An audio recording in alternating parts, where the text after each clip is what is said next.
I've come to realize something strange about how we try to know each other these days. We don't really meet people anymore.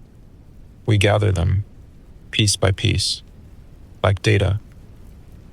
It usually starts the same way: a conversation, a first meeting, a question that sounds simple but carries expectation. So, tell me about yourself. And just like that, you're expected to compress your existence into something presentable, something coherent, something that makes sense quickly. Where you're from, what you do, what you've been through, what you're working toward. A highlight reel, a controlled narrative, something clean, something digestible. I understand why people ask, though. I get it. We're curious by nature. We want to understand the why behind the what, the how behind the who. Sometimes we want to help. Sometimes we just want to feel closer.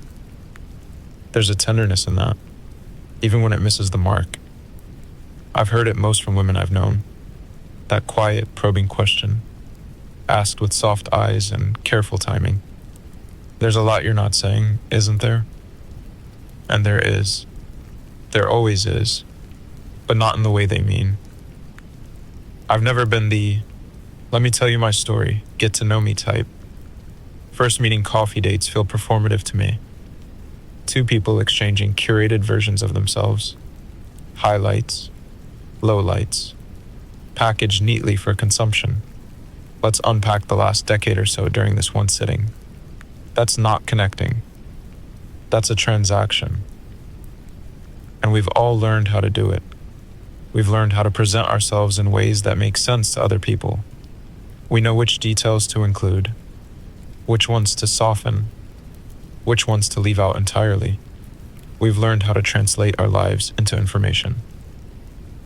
But I've always struggled with that, because somewhere along the way, I realized that knowing someone's story and actually knowing them are two completely different things. One is information, the other is presence. Information is easy. It's what can be listed.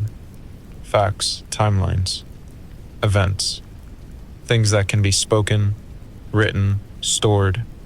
You can know where someone grew up, the language they speak, what they studied, what they've survived, what they want, what they do, what they like, all the surface things. You can gather all of that and still not know them at all, because you can't download a person. You can't understand someone through bullet points. You can't feel who they are through a resume. Presence is different. It's quieter, harder to define, but unmistakable when you experience it. It's how someone sits in silence, whether they rush to fill it or let it exist. It's the way their tone shifts when they're tired, the way they respond when something doesn't go their way, how they treat people who have nothing to offer them. It's their energy, their rhythm, their unspoken patterns. The real laugh, not the polite one, the one that escapes before they can control it, the one that tells you more about them than any story ever could. It's how they move through space, how they react when plans fall apart, how they handle disappointment, how they exist when there's nothing to perform. I think that's where our true self lies, not in a well-rehearsed trauma dump, not in a curated list of achievements, not in the stories we tell about ourselves, which are always, always edited. And I think that's why presence lingers longer than words. You might forget what someone said the first time you met them, but you'll remember the feeling, where you were, what the air felt like, something about it that just landed. But the world doesn't really move like that anymore. Everything is faster now, summarized, packaged. We want to know about people before we decide if they're worth knowing. Information has become the price of entry, the ante for intimacy. We ask for timelines so we can place people quickly, understand them quickly, categorize them quickly. And maybe that works. if what you're looking for is efficiency. But it doesn't work for depth, because depth doesn't announce itself. It doesn't happen in one deep conversation. It doesn't come from exchanging vulnerable stories like currency. It builds slowly, in shared time, in quiet repetition, in just being around long enough to notice. I've seen how easily people confuse access with understanding. We talked for hours. We shared everything. We must be close. But that kind of connection, it fades, because it was built on revelation, not resonance. I think if we move through life collecting people's timelines like Pokemon cards, we might feel connected to many, but rooted to few. Presence builds slower, but it stays. I've always preferred that. The slower kind. The kind you almost miss if you're not paying attention. I can sit in silence with someone and feel like something meaningful happened. No deep conversation, no dramatic exchange, just shared space. And somehow that feels fuller than hours of talking. The kind of connection where you leave and think, something passed between us, even if you can't explain what it was. But the world doesn't reward that. It runs on speed, quick impressions, fast decisions.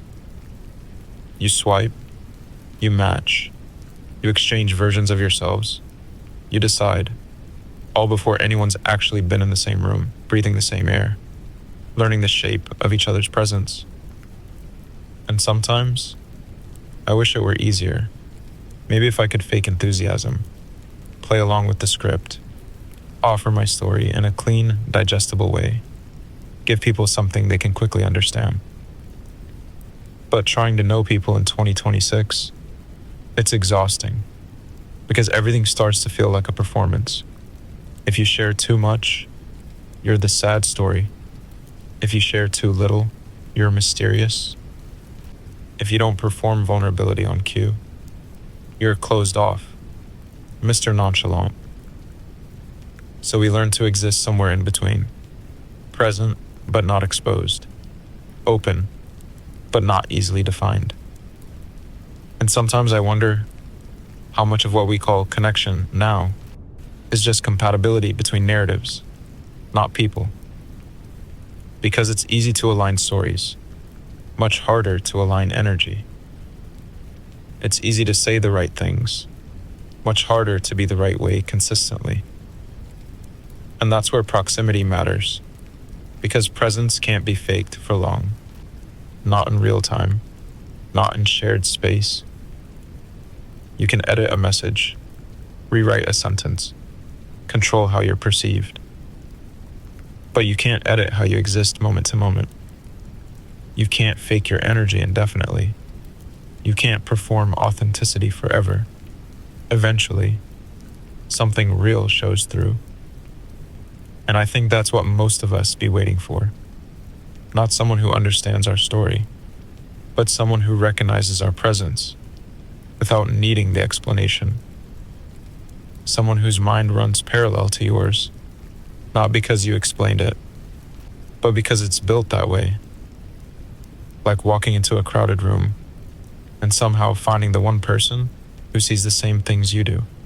Not loudly, not dramatically, just a glance, a pause, a quiet recognition. A light bulb moment, but soft, like seeing someone hiking on the same trail you've been navigating alone for a while. Understanding without translation. Maybe it's rare. Maybe it takes time. Maybe it doesn't happen the way we expect. But I think it's real, because I've felt glimpses of it. And I'd rather wait for that than rush into something built on information alone. Because in the end, stories matter. Timelines matter. They have their place. But they're not the thing itself. They're just the map. And a map has never felt the same as walking the terrain with someone. So maybe real connection isn't about knowing everything about someone. Maybe it's about being there long enough to feel who they are without needing them to explain it. And if that takes time, then maybe time was always part of the point. So, wherever you are right now, driving, lying awake, or just sitting with your thoughts, I'm glad our paths crossed for a little while. Take care of your mind, guard your heart, and don't rush the questions that take a lifetime to answer. Until next time, peace be with you.